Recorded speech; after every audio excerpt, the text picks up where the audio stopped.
Bismillahirrahmanirrahim. Assalamualaikum warahmatullahi wabarakatuh.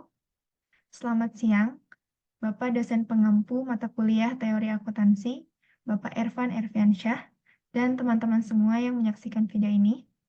Perkenalkan, kami dari kelompok 3 akan membahas materi mengenai penerapan teori regulasi akuntansi. Adapun kelompok kami terdiri dari Dila Nurfadila, Leni Oktaviani, Rinda Raina, dan saya Nida Aulia Rahma. Untuk pembahasan materinya sendiri, itu ada yang pertama, teori regulasi yang relevan dengan akuntansi dan auditing. Yang kedua, teori regulasi berlaku untuk praktek akuntansi dan auditing. Yang ketiga, kerangka peraturan untuk pelaporan keuangan. Dan yang keempat, struktur kelembagaan untuk pengaturan akuntansi dan standar audit. Untuk materi yang pertama akan disampaikan oleh Rinda Raina.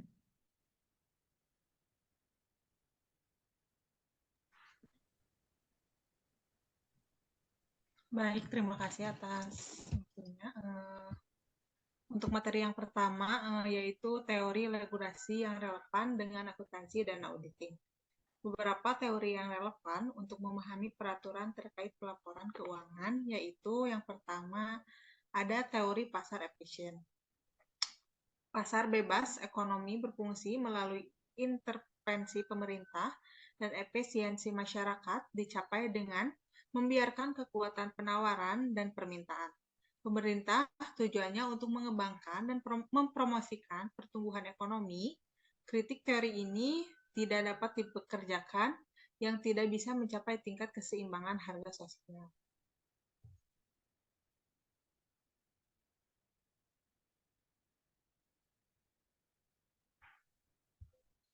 Slide selanjutnya.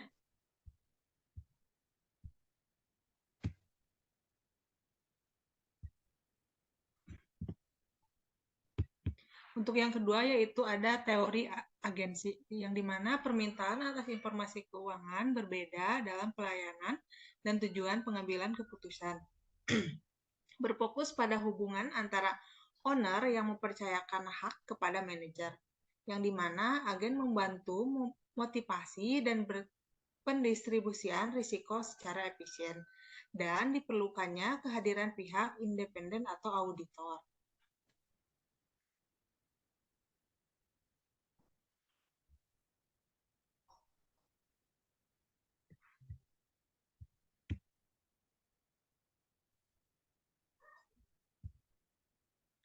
Untuk yang ketiga yaitu ada teori-teori regulasi, yang dimana teori ini yang pertama ada teori kepentingan publik. Teori kepentingan publik ini didasarkan pada asumsi bahwasannya pasar ekonomi ini tunduk pada keserangkaian ketidaksempurnaan pasar atau kegagalan transaksi yang jika tidak dikoreksi akan mengakibatkan hasil yang tidak efisien dan tidak adil. Lalu ada regulator capture teori, di mana teori ini bertujuan untuk memahami regulasi pelaporan keuangan. Teori ini mempertahankan bahwasannya walaupun tujuan sebenarnya atau asal muasal dari regulasi yang dimana untuk menjaga kepentingan umum seperti yang didiskusikan di atas, tujuan ini tidak tercapai karena dalam prosesnya regulate datang untuk mengatur regulator.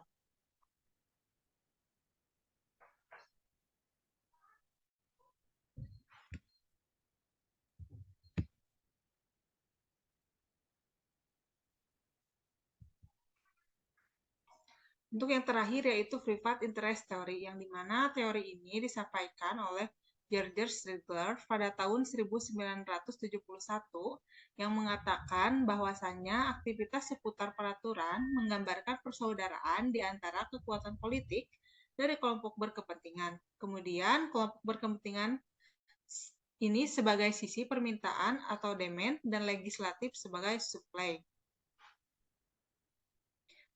Untuk materi selanjutnya akan disampaikan oleh Leni Oktaviani.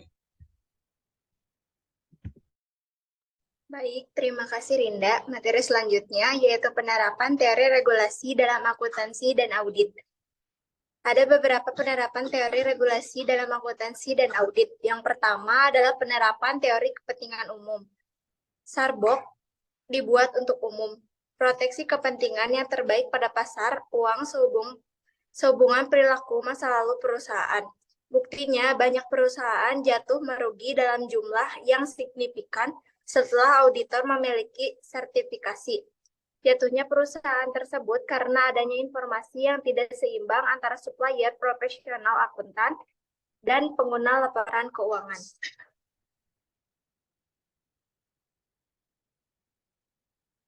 Yang selanjutnya ada penerapan teori pembuatan peraturan. Dalam hal ini, pada dasarnya profesi akuntansi membutuhkan pengesahan standar akuntansi yang bisa dicapai hanya dengan standar yang dimilikinya, mempunyai kekuatan hukum yang didukung oleh legislatif.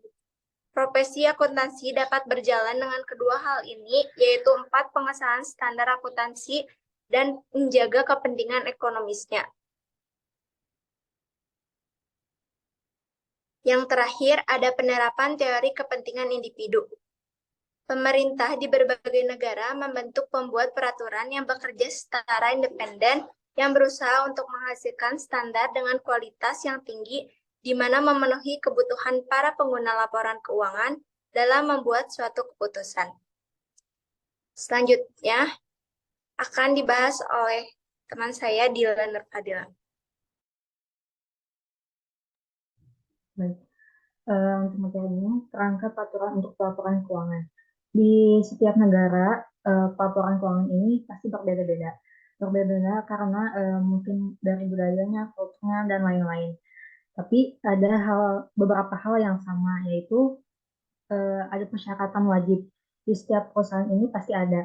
Dan persyaratan wajib ini yaitu setiap perusahaan atau direktur ini harus mempunyai akun-akun yang harus diaudit. Kalau nggak ada, ya nggak bisa diaudit sama sekali. Next.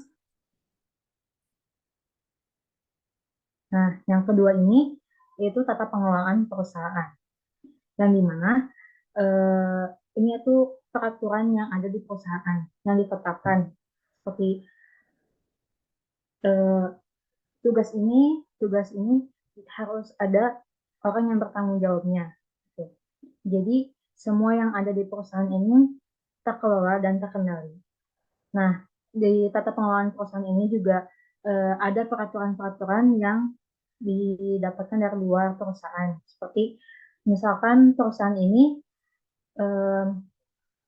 terdaftar di BI, maka ada peraturan yang di BI yang harus dipatuhi oleh perusahaan. Dan yang ketiga ini ada auditor dan pengawasan. Yang dimana auditor ini mempunyai wewenang khusus untuk berpraktek sebagai profesinya. Nah, auditor ini akan mengaudit suatu laporan dan auditor ini juga harus diawasi. Makanya di sini ada auditor dan pengawasan. Dan pengawasan ini biasanya dari suatu lembaga. Next. Nah, yang terakhir ini Badan Pelaksana Independen. Yang mana ini tuh adalah pengawasan yang tadi sudah dijelaskan. Nah, ini Badan Pelaksana Independen itu adalah pengawasan auditor. Nah, pengawasan auditor ini bisa dari IFRS IAI, Bapeport, dan OJK. Materi selanjutnya akan dijelaskan oleh Dinda Rahma.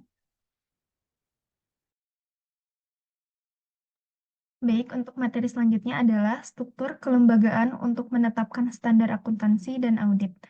Nah, pada struktur kelembagaan ini, pada tahun 1973, Komite Pembentukan International Accounting Standard, pada tahun 1980, melakukan kegiatan perbaikan International Accounting Standard, pada tahun 2000, melakukan standar direvisi International Organization of Securities Commissions, atau IOSCO. Kemudian pada tahun 2001 membentuk International Accounting Standard Board di London yang dilandasi untuk struktur Financial Accounting Standard Board, kemudian menghasilkan dan mengupdate internasional. Kemudian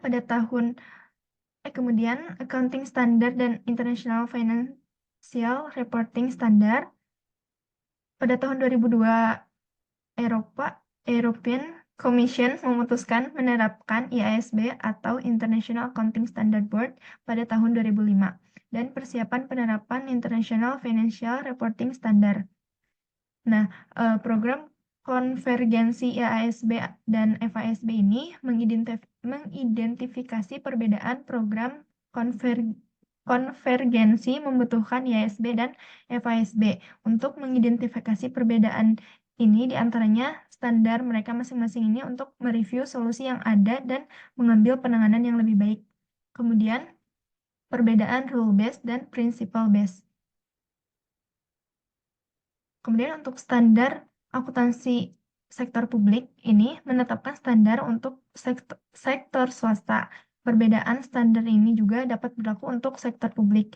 Jadi, sebuah negara itu harus memutuskan mau menggunakan standar IASB yang mana yang akan diikuti oleh entitas sektor publiknya. Kemudian yang ketiga ada standar auditing internasional. Nah, standar auditing internasional ini biasa disebut itu ISA atau International Standard on Auditing. Ini dikembangkan oleh IAASB atau International Auditing dan Assurance Standard Board. Pemerintah ini meyakini bahwa kekuatan dari standar akuntansi dan standar audit ini dan keefektifannya itu dalam pelaksanaannya adalah salah satu faktor dari kesuksesan pengembangan keuangan di seluruh dunia. Baik, untuk kesimpulannya dari materi kali ini adalah dalam teori-teori regulasi yang relevan dengan akuntansi dan audit, 3 pendekatan utama muncul, yaitu teori kepentingan publik, teori captor, dan teori kepentingan pribadi. Teori kepentingan publik ini menyatakan bahwa regulasi diperlukan untuk mengatasi kegagalan pasar dan melindungi kepentingan masyarakat. Teori captor juga menyatakan bahwa pihak yang diatur berupaya mengendalikan pemerintah atau agen-agen yang bertanggung jawab atas regulasi tersebut. Sementara itu, teori kepentingan pribadi berpendapat bahwa pemerintah bertindak sesuai dengan kepentingan kelompok yang memiliki kekuatan politik tertinggi. Mungkin cukup sekian presentasi yang dapat kami sampaikan. Terima kasih untuk yang telah menonton. Dan untuk diskusi kami lanjutkan di WA Group. Terima kasih. Wassalamualaikum warahmatullahi wabarakatuh.